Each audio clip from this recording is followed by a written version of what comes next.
Hi hello, ദേവാലയ പ്രയാണത്തിലേക്ക് സ്വാഗതം. Holy name of Mary Middlesbrough ചർച്ചാണ് ഞങ്ങളിന്ന് നിങ്ങൾക്ക് മുന്നിലേക്ക് കൊണ്ടുവന്നിരിക്കുന്നത്.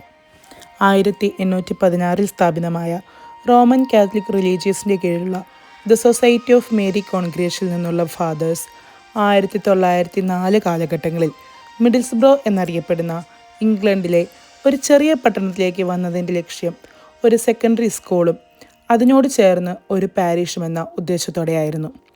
1905 ടെമ്പററിയായി ഒരു ദേവാലയം സ്ഥാപിച്ചുവെങ്കിലും 1937 ഒക്ടോബർ 20 ഇന്ന് കാണുന്നത് പോലുള്ള ഈ ദേവാലയത്തിന് കല്ലിട്ടത്. 1957 ഒക്ടോബർ 30 ഈ ദേവാലയത്തിൻ്റെ ആശീർവാദം നടന്നത്. 1992 മാരീസ്റ്റ് വൈദികർ ഈ ദേവാലയം മിഡിൽസ്ബ്രോ രൂപതയ്ക്ക് കൈമാറുകയുണ്ടായി. ഭൂമിശാസ്ത്രപരമായും ആരാധനക്രമത്തിൻ്റെ അടിസ്ഥാനത്തിലും ഈ ദേവാലയം കിഴക്കോട്ട് ദർശനമുള്ളതാണ്. ദേവാലയത്തിൻ്റെ പ്രധാന വാതിലിലൂടെ അകത്തോട്ട് പ്രവേശിക്കുമ്പോൾ ഇടതുഭാഗത്തായി ദൈവസ്നേഹത്തെ ഒരു പൂന്തോട്ടമായി ഉപമിച്ചിരുന്ന ചെറുപുഷ്പത്തെ വിശുദ്ധ കൊച്ചു ത്രേസ്യയെ നമുക്ക് കാണാൻ സാധിക്കും. പിന്നീട് നമുക്ക് വളരെ മനോഹരമായ ഒരു അൾത്താരയുണ്ട്. അൾത്താരയിൽ വിശുദ്ധ കുരിശും അതിന് താഴെയായി തിരുവത്താഴവും സക്രാരിയും നമുക്ക് കാണാൻ സാധിക്കും. ഈ കാണുന്ന തിരുവത്താഴവും ദേവാലയത്തിൻ്റെ ഇരുവശങ്ങളിലും കാണുന്ന 14 കുരിശിൻ്റെ വഴികളിലൂടെയുള്ള ഓയിൽ പെയിൻറ്റിങ്സും പ്രശസ്ത പെയിൻറ്ററും ആർട്ടിസ്റ്റും ആൽബർട്ട് മെഡൽ ജേതാവുമായ സർ ഫ്രാങ്ക് ബ്രാങ്ക്വാൻ, അങ്ങനെയാണ് പ്രൊനൗൺസ് ചെയ്യണമെന്ന് എനിക്കറിയില്ല, ഈ ദേവാലയത്തിന് 1938 മുതൽ 45 വരെയുള്ള കാലഘട്ടത്തിൽ സമ്മാനിച്ചിട്ടുള്ളതാണ്.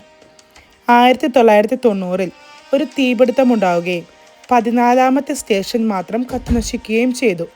തുടർന്ന് ആ ഒരു സ്റ്റേഷൻ്റെ പെയിൻറ്റിങ് മാത്രം റീപെയിൻറ്റ് ചെയ്യുകയും കത്തിനശിക്കപ്പെട്ട ദേവാലയത്തിൻ്റെ ചില ഭാഗങ്ങൾ മാത്രം റിനോവേറ്റ് ചെയ്യുകയും ചെയ്യപ്പെട്ടു.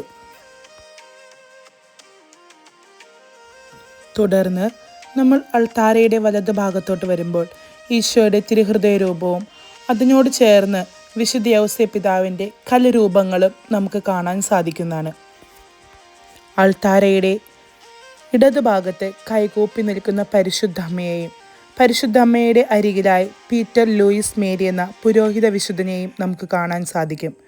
തുടർന്ന് കുഞ്ഞുണ്ണിയെ മടിയിലിരുത്തിയ പരിശുദ്ധമ്മയും ഈ ദേവാലയത്തിൻ്റെ ഒരു പ്രത്യേകതയാണ്.